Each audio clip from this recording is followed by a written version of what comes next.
La verdad nos hace libres. Bueno, es un gusto estar con todos ustedes. Un saludo muy especial acá desde el Estudio 3 en el área metropolitana de Nueva York. Un saludo para nuestra audiencia acá en los Estados Unidos a través de Optimum y desde luego en Latinoamérica a través de Cristo TV Enlace. Es un gusto estar nuevamente acá en La Verdad nos hace libres, la edición internacional. Hoy tenemos, como es habitual, un programa internacional con un énfasis regional que seguramente va a ser de interés. Es una noticia de más de 300 años de antigüedad que hoy está nuevamente al rojo vivo. Para hablar sobre este tema hemos invitado a una experta y esta es su semblanza. Olga Lucía Martínez es periodista y columnista del periódico El Tiempo de Colombia. Estudió en la Universidad del Valle y ha dedicado gran parte de sus artículos a escribir sobre el famoso Galeón San José, sobre su rescate, sus derechos y si es un tesoro o un patrimonio. Sheila Beltrán López es boliviana. Bajo su responsabilidad estuvo el archivo histórico de la antigua Real Casa de la Moneda de Potosí en Bolivia. Y como les decía, hoy vamos a conversar sobre una historia de 300 años atrás y que ha ganado un momento, una velocidad importante, casi como fue el 8 de junio de 1708, cuando el galeón San José naufragó en la costa de Colombia y tiene ahora muchísimas implicaciones históricas, culturales, legales, que nuevamente ha traído este tema a los niveles más altos internacionales y desde luego en Colombia. Para desempacar este complicado tema, hemos invitado a una profesional que sigue de primera mano este proceso desde el lugar mismo de los acontecimientos. Ella es redactora de cultura del prestigioso periódico colombiano El Tiempo y allá desde el segundo piso del edificio del Tiempo en la ciudad de Bogotá con nosotros, Olga Lucía Martínez Ante. Bienvenida al programa. Muchísimas gracias, Pocho. Qué bueno estar con ustedes y qué bueno poder hablar de este tema para muchos televidentes de América. Gracias. Bueno, queremos comenzar por el principio, la historia del galeón San José y de los muchos galeones de esa época que prestaban un servicio de comercio entre América y Europa. Cuéntenos un poquito sobre qué trabajo hacían y cuál el aspecto significativo de estos galeones. Bueno, estos galeones por lo general iban entre América y Europa. Era como los puntos y los puertos españoles. Y además de llevar grandes tesoros, donde especialmente era la plata, porque la plata era como el metal más valorado, pues llevaban muchas encomiendas. Eran barcos muy grandes. El barco del galeón solamente, el San José tenía, imagínense, 60 cañones. Eso es una cosa impresionante. Como era, de hecho, hoy en el fondo del mar se ven esos cañones y llevaban esos comercios. ¿Qué pasaba con estos comercios? Que además de lo que se le llevaba a la corona, era el correo. Entonces la gente mandaba encomiendas, las cosas iban y venían, los usos, los objetos, las modas mismas, iban y venían por estos barcos. Y el galeón era uno de ellos, era un barco muy importante, pero que fue hundido precisamente ese 8 de julio de 1708 en las costas cercanas a Cartagena de Indias. Aquí estamos hablando de la costa sobre el Mar Caribe, es el Mar Caribe y la costa norte de Colombia. Precisamente este barco zarpa del puerto de Portobelo, que fue el escenario de un grosso intercambio comercial. Parecería que todas las riquezas y todo el comercio del virreinato del Perú durante ese siglo y medio que estuvo trabajando Portobelo se reunía, era el lugar, era el World Trade Center de esa época. Y precisamente hablando de la plata que llevaba este galeón, mucha de la plata se originaba muchísimo más allá en los Andes, en una ciudad Potosí, Y bueno, háblenos de Puerto, de la ciudad de Portobelo, este barco zarpa con dirección a España y va por las costas de Colombia. ¿Y qué es lo que sucede? Bueno, y el barco zarpa y los piratas ingleses siempre estaban como a la expectativa de los barcos que salían a España porque sabían que llevaban muchas riquezas del territorio. En ese momento Colombia todavía hacía parte del virreinato del Perú. Posteriormente Colombia se convierte en virreinato. Aquí Colombia se llama el Nuevo Reino de Granada. Y el barco sale y los piratas lo atacan. Los barcos, cuando llevaban tal cantidad de metales preciosos, salían muy custodiados, pero eso no fue impedimento para que los ingleses hundieran el San José. Con tan mala suerte los ingleses que el barco se hundió bastante rápido y pues realmente ellos no pudieron rescatar nada. Unas personas del barco que se salvaron y el tesoro quedó en el fondo del mar. Ocho, te cuento, ese tesoro está a 600 metros bajo el nivel del mar. O sea, es un tesoro muy, muy profundo que allá está. Bueno, entonces estamos en el momento en que son atacados, el barco San José, el galeón San José es atacado. El galeón San José, una verdadera fortaleza con tantos cañones, etcétera, pero aparentemente sucede una explosión interna o algo así y se hunde el barco. Bueno, mal para los tripulantes, mal para España, que era propietaria del barco, mal para los piratas. Pero ¿qué pasa en esos 300 años? ¿Qué pasa y qué no pasa? ¿Y por qué otra vez volvemos a hablar de este tema? Bueno, el barco queda hundido, pero ¿qué pasa? Con el paso del tiempo y con la llegada de tantas tecnologías, los países de todas maneras tienen como los resúmenes y sus bitácoras de sus barcos hundidos. Y se quiere empezar a averiguar qué pasa con el San José. En 1982, la Search Armada de Estados Unidos dijo que había encontrado el galeón San José. Esta es una empresa, digamos que el término es un poco feo, pero a todas se les dice igual, cazatesoros. Cuando en el 82 la Search dice que ellos encontraron el San José, hablan con Colombia y el Estado colombiano empieza como un trabajo de definir qué puede pasar con el galeón, si lo pueden sacar, si no lo pueden sacar. Yo pienso que era un momento histórico. Nosotros, Pocho, vos lo sabes, lo saben, toda América Latina, nosotros tuvimos hasta la firma del proceso de paz, pues una guerra muy permanente y en ese tiempo además ya empezaba como ese oleaje terrible también de la parte del narcotráfico. Y Colombia de todas maneras no le pone tal vez mucho como cuidado a esto.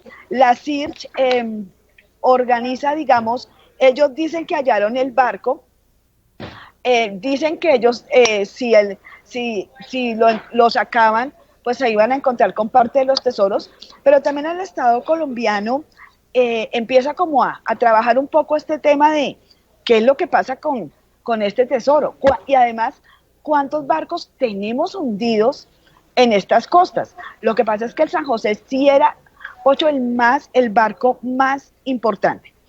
En 1994, esta empresa Search Armada presenta una demanda en Barranquilla con un abogado barranquillero donde está exigiendo el tesoro del galeón, pero ya digamos que Colombia empieza a trabajar un poco más en qué es una zona exclusiva, en cómo es su patrimonio sumergido, a averiguar un poco estos temas que no son tan comunes en nuestros países.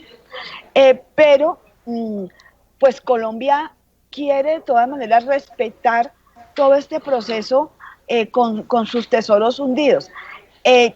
Y empiezan ya el trabajo de Colombia apropiarse legalmente como Estado de todos estos tesoros, y en el año de 2007 la Corte Suprema falla que las piezas halladas del galeón, y te lo voy a leer textualmente, son catalogadas como valor histórico, artístico y arqueológico, y serían propiedad de la nación, o sea, el Estado colombiano tendría la propiedad sobre eso. Y el 50% de esas piezas iría para la CIRCH Armada en ese momento. Pero esto se volvió como un tire y afloje entre el Estado y esta empresa, porque de todas maneras ellos habían dicho, encontramos el tesoro, pero hasta el momento no había una mayor prueba. Perdón, yo creo que valdría la pena recalcar que estamos hablando de una inmensa cantidad de dinero. Estamos hablando entre lo mínimo 10.000 millones de dólares hasta 15.000 millones de dólares, ¿verdad? Sí, Pocho, estamos hablando, a ver, digamos que hay un cierto tipo de, no de reserva, sino que no sabemos realmente qué haya allá abajo, bajo lo que ya vemos en las fotos que ya fueron tomadas del galeón. Eso es un cálculo, pero de todas maneras, un cálculo aproximado, pero de todas maneras, al ser un hallazgo arqueológico patrimonial, el patrimonio termina teniendo un valor invaluable, vale la pena un poco la redundancia, pero el cálculo siempre ha estado entre 10.000 y 15.000 millones de dólares. He ahí el interés de esa empresa privada Search y muchas otras, pero en 2015 existe una asociación pública y privada que confirman dónde se encuentra el galeón, y creo que a partir de ahí Colombia empieza a tomar, a asentar su presencia, incluso pide a la Armada colombiana que vigile ese lugar, ¿verdad? Claro, los datos del galeón, las coordenadas del galeón siguen siendo secreto de Estado. De hecho, cuando el presidente Duque ganó las elecciones, como presidente electo, el hoy expresidente Santos le entregó en sus manos las coordenadas del galeón, que son consideradas secreto de Estado.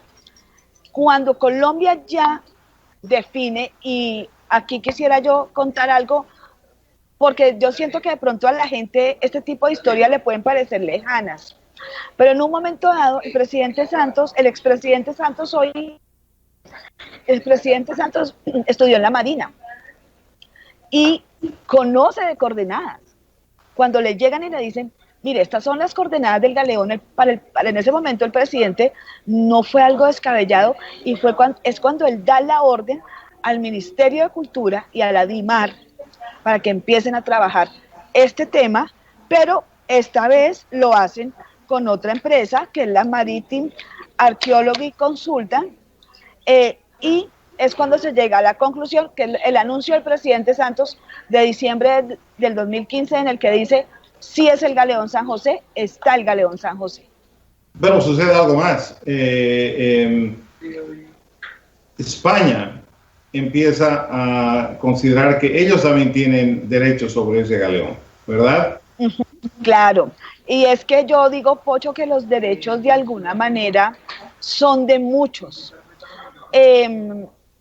Hace poco, durante la licitación que todavía no se ha terminado, hubo una mesa redonda en la que una delegada de Memoria Histórica de Colombia habló de un tema muy importante y dijo que las comunidades indígenas estaban representadas ahí, porque eran sus tesoros.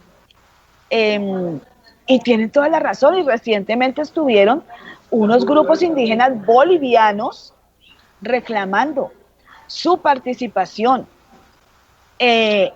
por lo menos en el rescate del tesoro. Quiero decir, el tesoro es propiedad de Colombia, es de todos los colombianos, pero yo creo que cuando se escriba la historia del galeón, cuando se pueda sacar del fondo del mar, si todo se puede sacar, hay que reescribir buena parte de la historia de las comunidades indígenas de nuestro continente. Bueno, gracias por esa anotación, es muy interesante.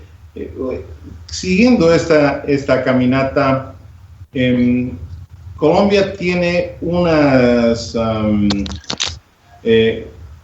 proyectos muy interesantes con este galeón. Un museo, incluso un museo subacuático. Si podría comentar un poquito sobre qué es lo que está pensando hacer Colombia idealmente. Bueno, lo más importante sería también un laboratorio de estudio. ¿Por qué? Porque al sacar todas estas reliquias del fondo del mar, sobre todo tan antiguas, va a haber que contar otra historia. Y también es esa historia de esas guerras tan terribles que había entre los piratas en esta parte del mundo, que para nosotros no han sido como tan importantes ni tan de contar, pero ahí se van a contar. O por supuesto habría un museo que contaría la historia del galeón. ¿Qué dice la licitación sobre este tema? Que ese museo en Cartagena sería manejado por la empresa originadora, en este caso, si queda de finalmente la Marítim, y ellos lo tendrían sus derechos durante 3 años, tiempo en el que el Estado colombiano considera que ellos recuperarían su inversión de no corresponderles ninguna parte del tesoro. ¿Qué vamos a conocer ahí? Habías hablado de Potosí, un lugar donde yo estuve alguna vez hace unos años, y claro, toda la plata salía de allí. Todo ese metal maravilloso salía de Potosí. Entonces, si la plata era el tesoro más preciado, imagínate cuánta plata puede haber allá abajo.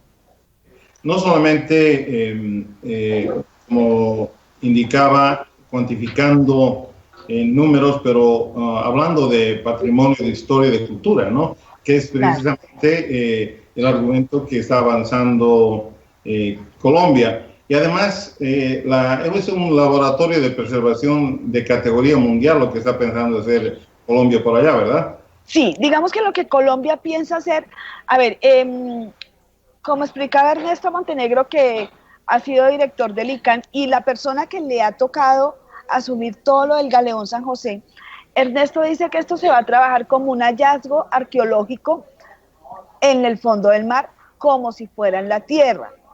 Es decir, cuando vemos las películas de cómo limpian los hallazgos arqueológicos, de cómo van quitando la tierra, y del mismo modo se va a hacer en el fondo del mar, pero obviamente como el hombre no puede llegar allá, esto se tiene que hacer a través como de unos pequeños submarinos que van a ir primero limpiando y luego recogiendo el material para subirlo a la superficie.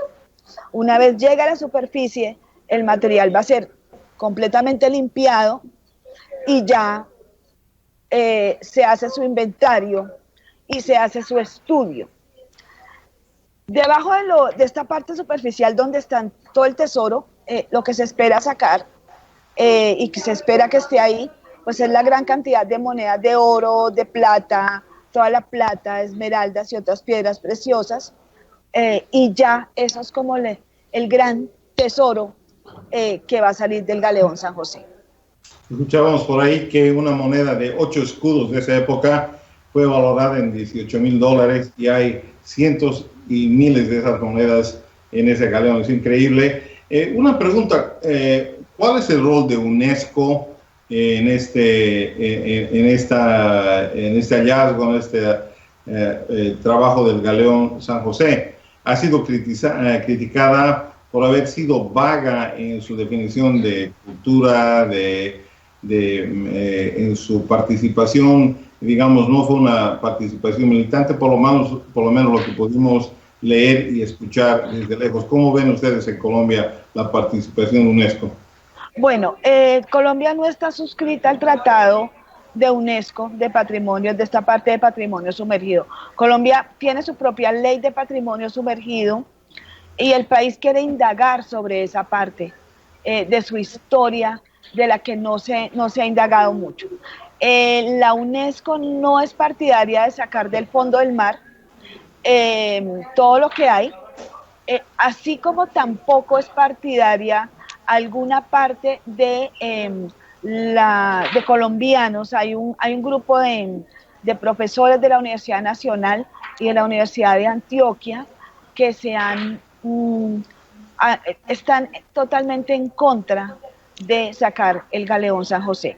Para ellos, y yo pienso que su opinión es muy respetable, como son todas las opiniones, para ellos tiene mucho que ver con el mercantilismo, porque hay unas mediciones que establece el Estado colombiano con la asociación público-privada que se establece para el galeón San José. Como esta asociación, el originador es decir, quien gane la licitación, se tiene que hacer cargo de todos los gastos y de sacar todo el lecho marino. Si hay una parte de todo este tesoro que el país considere que no es patrimonio, se le va a entregar a ese originador. Esto ha llevado a que la academia misma critique mucho el tema del galeón y al final ya, cuando ya todos pensábamos pues que realmente el galeón ya iba a salir la licitación, pues nos sorprendió una acción popular interpuesta por un ciudadano, un ex magistrado, que se llama César Augusto Duarte, que hizo que el gobierno Santos tuviera que parar el proceso del galeón esperando el fallo de la justicia. El fallo se dio la semana pasada, el 2 de agosto salió el fallo, y el fallo favorece al Estado colombiano. ¿Cuáles cree que son los próximos pasos sobre este tema del nuevo gobierno de Iván Duque Márquez y de su ministro de Cultura y su equipo de trabajo de DIMAR? Bueno, en este momento, ya mañana se cierra la licitación y ya el Estado colombiano debería adjudicar el galeón San José. De todas maneras, todavía el nuevo Ministerio de Cultura no se ha manifestado sobre el tema. Obviamente entendemos, la ministra acaba de llegar, entonces hay que dar como un tiempo de espera para que la nueva ministra también tome una decisión al respecto, pero ya el Estado colombiano dejó el galeón San José listo para empezar el proceso de extracción del fondo del mar. Perfecto, gracias.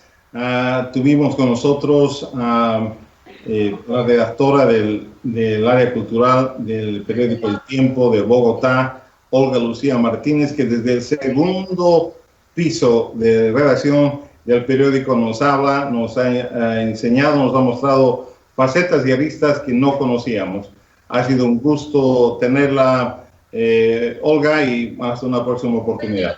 Muchísimas gracias, un gran saludo para todos. Bueno, esta ha sido una edición más de La Verdad Nos Hace Libres Internacional. Como siempre, temas de alto voltaje con invitados de alto voltaje. Si desean continuar esta conversación, los esperamos en Twitter, @PochoSalcedo. Bueno, y ahora tenemos la oportunidad de hablar sobre los orígenes de dónde provino esta riqueza tan importante que, como habíamos escuchado momentos antes en el programa, se extiende en un cálculo de 10,000 a 15,000 millones de dólares. Y vamos a ir al epicentro mismo, gracias a una cortesía de corresponsal en Bolivia, Andrés Chávez, allá en Potosí. Estamos con la licenciada Sheila Beltrán López, que es responsable del Archivo Histórico de la Corporación Minera de Bolivia y también fue responsable del Archivo Histórico de la antigua Real Casa de la Moneda de Potosí. Para quienes nos ven en distintos países de Latinoamérica y acá en Estados Unidos, esta Casa de la Moneda ha sido declarada Patrimonio de la Humanidad. Gracias, muy amable por estar con nosotros, Sheila.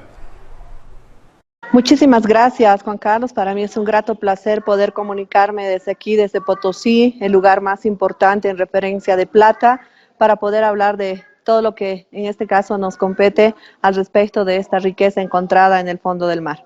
Sí, el galeón San José parte del puerto de Portobelo Velo, pero hay mucho más que sucede antes de que llegue a tal lugar. Cuéntenos un poquito cómo se acuñaba, cómo se recolectaba este precioso metal y cómo terminaba en los puertos de embarque. Tal vez nos puede hacer una pequeña síntesis.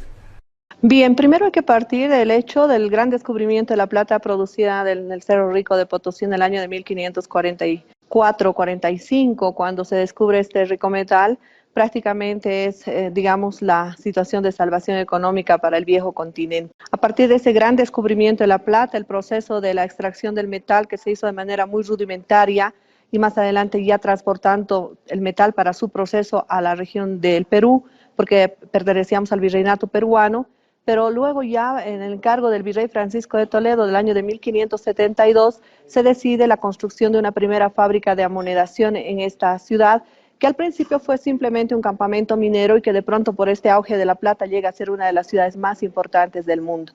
Y precisamente esta fábrica de amonedación es la que va a empezar a acuñar monedas y enviar en grandes cantidades hacia España, y justo en el momento en que España tenía una situación muy débil económicamente, las guerras, las subversiones, la situación de conquista afectaba demasiado y claro, se requería una gran cantidad de fortuna para poder solventar todo aquello. Y precisamente Potosí es el sitio del que se va a empezar a sacar gran cantidad de riqueza y bueno, hacer el transporte respectivo hacia las costas de España a través del puerto de Sevilla, pero la travesía ha sido demasiado larga, porque imagínense, estamos en un lugar de 4.100 metros de altura, en pleno altiplano, en una región fría.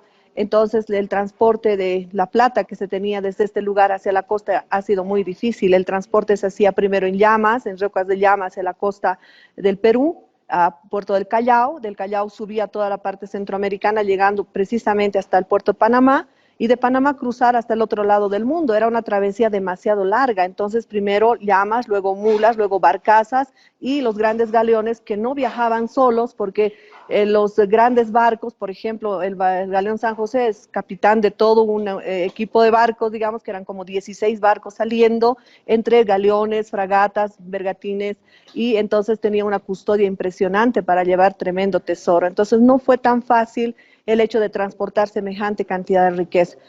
El Cerro Rico de Potosí durante 300 años ha aportado a la economía española.